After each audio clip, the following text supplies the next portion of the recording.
Minus 3, 2, 1. We have ignition. We have ignition of the solid rocket booster and liftoff. And the space shuttle has cleared the tower. Standing by now for solid rocket booster separation confirmation. Would all occupants of Galaxstar 2 please make their way to the teletransporter for final briefing before commencing Blue Planet Orbit Ellipse 1. Thank you. Welcome. On your screens is the Blue Planet, from which we have confirmed at last the presence of fast-forward evolution. Doctor.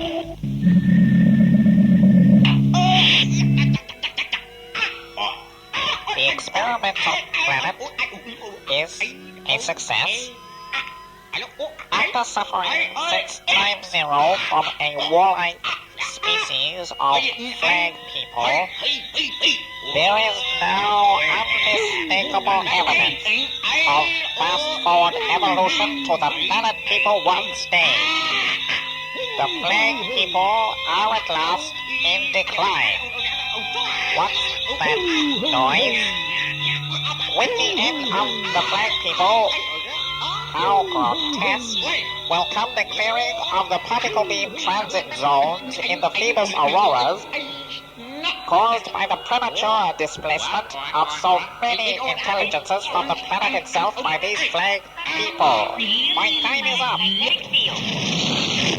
Could be some form of space madness we've never heard of.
My name's Tim Doyle. I'm the interviewer. I strum 6 strings with Machinations. I'm talking to Nick, alias Nero, who plays the bass, and Tony, who tinkles the ivories. Tony's just going to give a quick, brief history on the Machinations. Well, we, you and I, of course, Tim and him, started rehearsing, and we went out and bought a drum machine one day, and before you knew it, we were playing at the Heritage Hotel at King's Cross and doing the odd support or two with the Laughing Clowns. This is early 1980, by the way.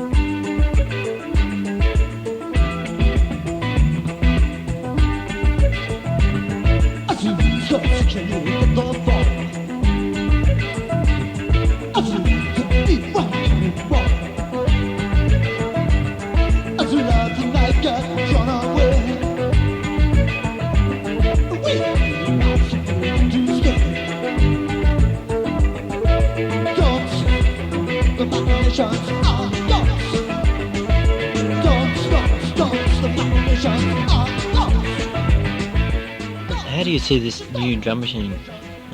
What effect will it have on the Machination? Well, it's had quite a considerable effect, the most obvious of which is sort of thrown the whole songwriting sort of method into complete sort of chaos and incohesion, which has been quite productive in its own right. So we're sort of going right back to concentrating a lot more on rhythmically at the moment, I would say, rather than just with the old drum machine. It was just a factory preset worked out by some little Japanese think tank in sort of Tokyo somewhere.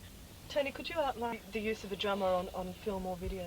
Well, there are several little things that I sort of wanted to do. Depending on time, of course, it'd be really good to record a couple of the songs that we have been playing live and record them with a drummer. We've sort of got our eyes sort of open a bit to that extent of sort of, but that depends on how much time we'll actually get in the studio. It'd be good to be able to sort of project, like a lot of people sort of come up after a gig and say, oh, it's really good, but it'd be better to sort of see a drummer, you know. What would have to be done is getting a drummer to play along with the drum machine, so that and recording the actual beats so that we can have it in sync with the film. A recording of it. Except that we'd have to go into the full recording business to do that properly. Record it on 6 channels perhaps. Hire those, what are they, Nargwin machines or something? And then project that live, just sort of for a couple of songs, just have a screen set up and project the pre-recorded drummer on film onto a screen and sort of play along with it. Just covering the entire back of the stage and over the heads of the band and projecting the drummer onto the whole of it, so you've got some immense drummer just bashing these things and in sync with the soundtrack that's actually, you know, there's two ways you could do it. This is just a drum soundtrack going through.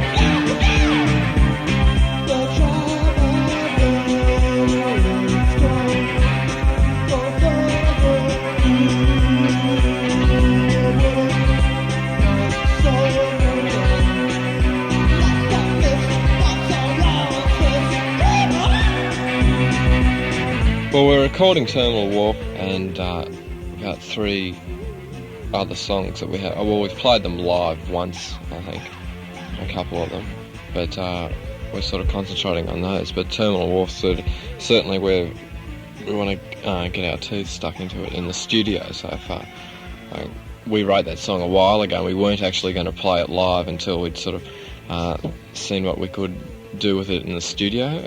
Rather than just using a bit of a different approach. Sort of a lot of the time we've been getting it together live and rehearsing it together and just going and recording it. But the original idea was to sort of see how it came out after we'd been to the studio, which we did in fact really. We went to Albert's and recorded it with a few other songs, and it's amazing the difference it makes sort of recording the songs, because you can scrutinise them a lot better and sort of finish writing them as such, rather than sort of getting them in their total form and then putting that on tape. A lot of songs called Terminal Wharf.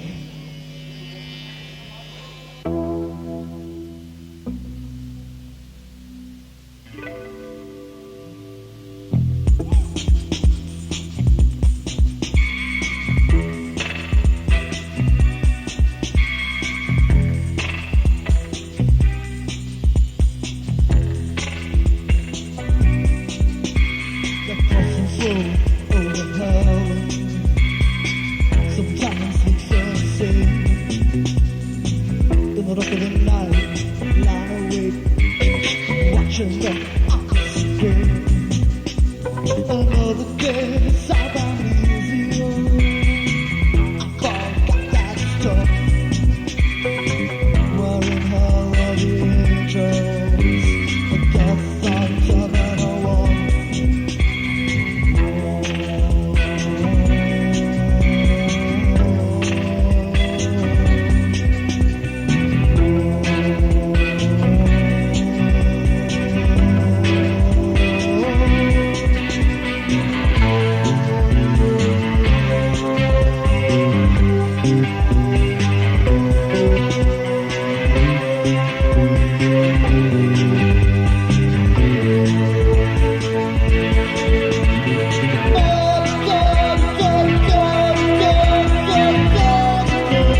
everybody for coming. Thank you very much, Double G.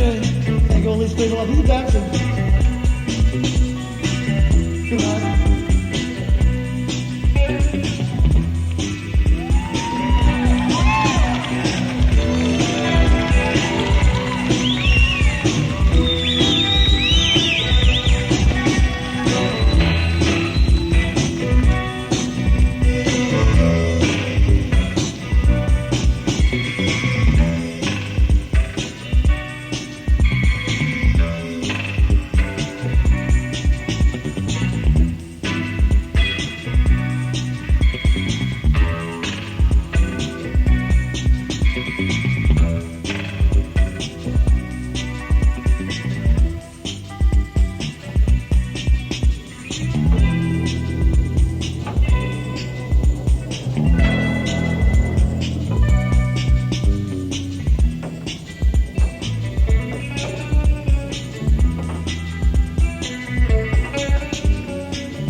One, two, three, four. Let's go native today, the best of the sets. Go native, we'll build a nest of a palm tree. How unique, yeah, that bluebird will have by the beak. Yeah, oh, let's go native, if all these torrid brunettes go native, it can't be horrid. Oh dear heart, I feel part gazelle. Oh, let's go native, it's swell.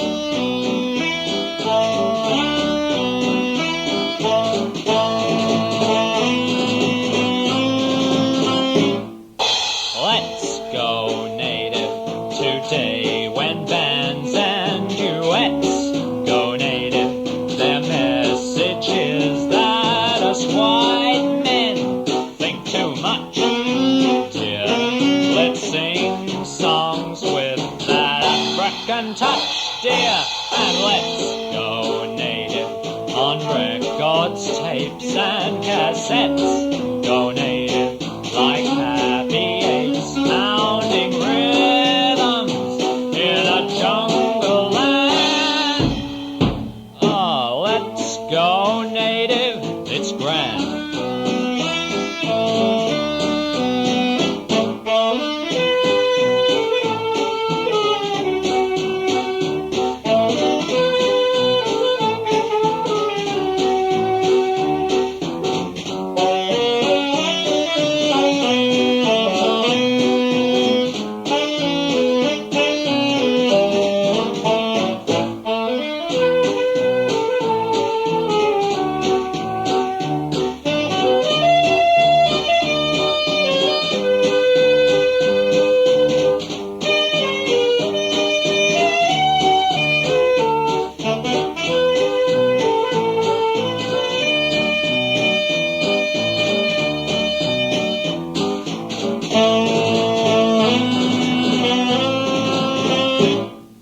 Let's go native with tom-toms and castanets. Go native, how good to know we can swap our three-piece suits, dear, for grass skirts and discover our roots, dear. Oh, let's go native, smart folks who cover their bets. Go native, for they've discovered that black funk is the coming thing. Oh, let's go native and swing.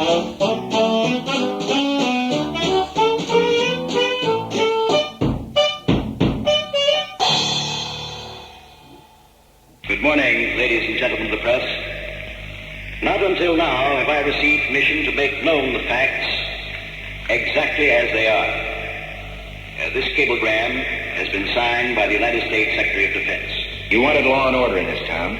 You've got it. And you're going to keep on having it as long as I'm marshal.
This is a good song. Better than Coco the Baby. Better than anything.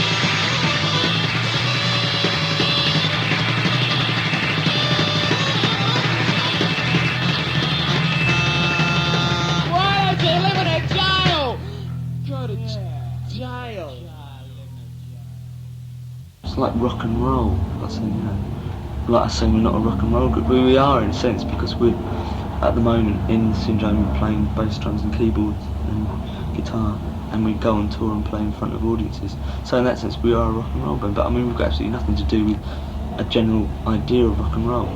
When the Cure toured Australia for the second time recently, Andrew and I spoke to Robert Smith in his hotel room whilst the chambermaid tried to evict us. Though much of the talk centred on touring and the problems of it, which were obviously taking their toll on Robert, the two excerpts we've chosen deal with quite different areas. The first with the Cure's recordings and their relationship with those involved, and the second with criticisms of psychedelia which have been levelled against the band. We come in where Andrews asked Robert about Chris Parry, the owner of their record label, and their manager.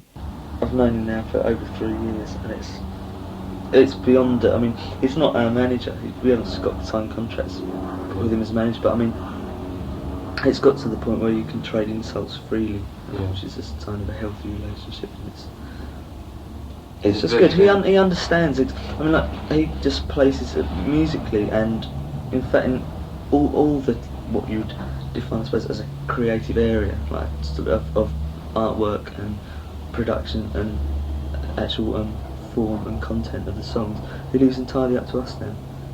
I mean, he criticises all the time, which is good. I mean, it's like we like bring him in for listening, you know, and say, listen to this, and then he'll like throw a perspective on it, and we'll go back and say, all right, and sometimes we'll ignore it. But like with the new single, we did that, and he came in and because we recorded a new single just before we came out here, and has that been released? No, but we mixed it. It was supposed to be being released in about a week's time. It's called Charlotte Sometimes. Is it a similar vein to Faith and 70 Seconds or? No, the drum sounds changed. It's much more aggressive. And the whole thing's aggressive, but in a very dreamy way. It's like a distant nightmare. Yeah. It's sort of like threatening, but it never comes close enough to threaten you. Really. Classic Pure song, I suppose. A lot of people say it'll get criticised for that.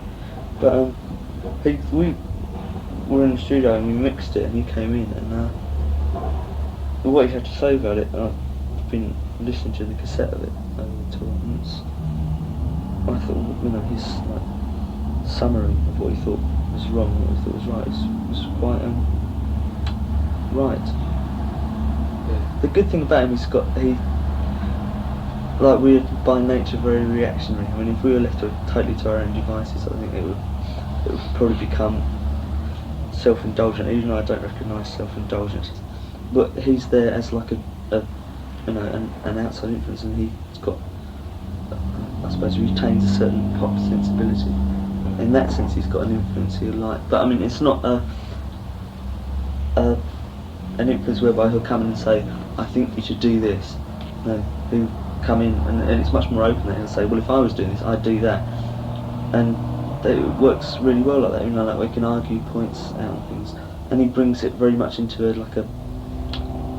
just a listening level of actual sounds, which is good. Mike Hedges, who we've always worked with since the first single, since Couldn't An Hour, who's started as the engineer and he's now like co-produced.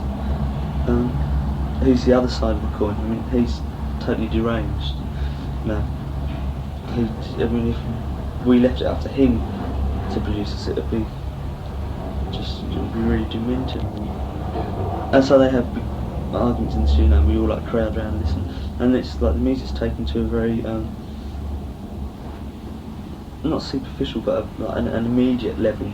When Chris is talking, he sort of like hears things as if they've been played on the radio. He sort of hears things as singles or as a first-time listener, which is why it's much more valuable just bringing him in and letting him listen to a song rather than working with it, because he's got a very good ear for knowing what a song is either lacking, in his opinion, always.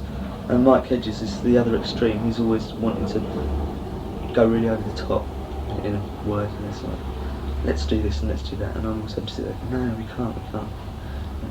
But they're very peripheral influences anyway. I mean, most of it is worked out by us, and we usually send everybody out in the studio and we just sit there for hours just messing about, and when we've decided on what we want to do and the sounds we want, then we bring other people in. That's the general way we record. Sometimes it differs, but that's usually why.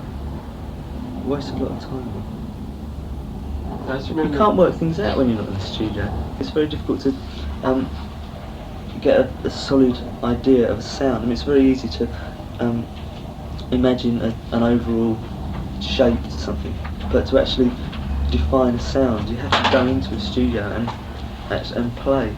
And it's there's always like the nagging side of it that suddenly starts creeping over your shoulder about the money and how much it's costing, which is good because like Mike Hedges is just starting up his own studio, so now we're in a happy position of having like what's virtually our own record label and also our own studio really, because we can go there and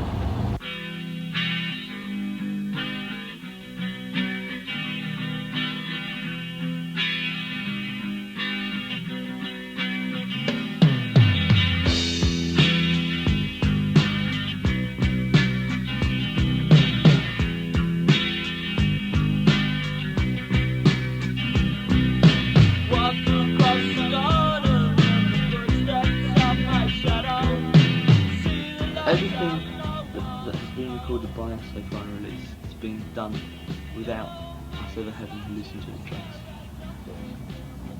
But at the same time, listen to even a song like Three Imaginary Boys, it's people can't say, oh, you must have had a really good trip when you were doing that and things like that. But that whole thing, like I say, is the only thing I don't understand is how it can be levelled as a criticism against the band, because it really depends on how a critic would define psychedelia anyway, because I mean, like, to me it'd be an attitude. Yeah, but to me, Joy Division a psychedelic in the sense that everything that they do and everything they did was totally reliant upon atmosphere, and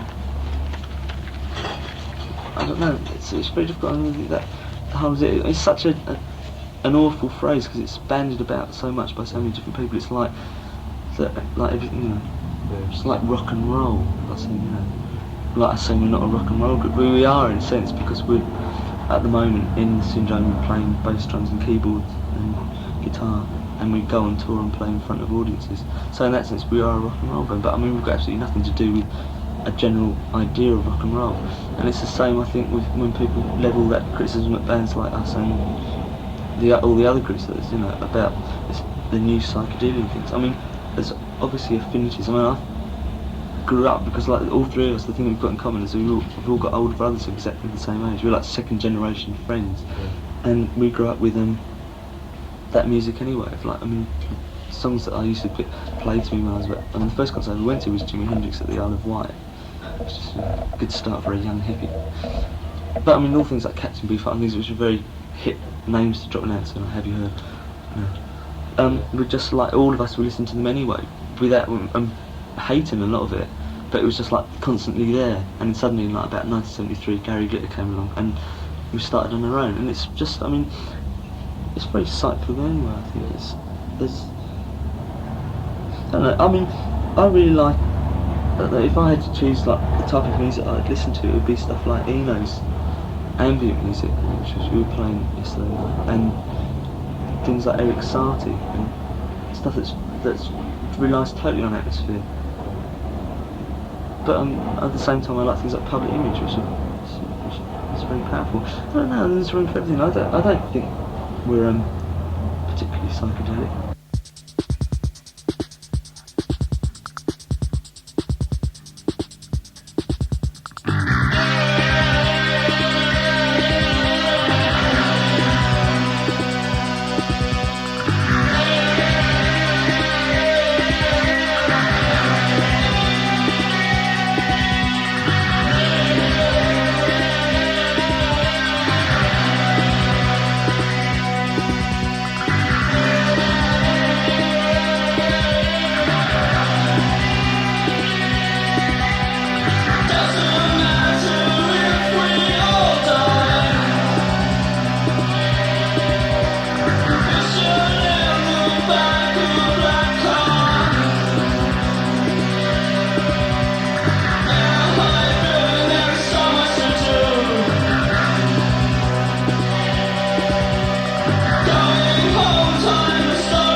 Put one foot in the future. Go forward. Go fast forward. Subscribe.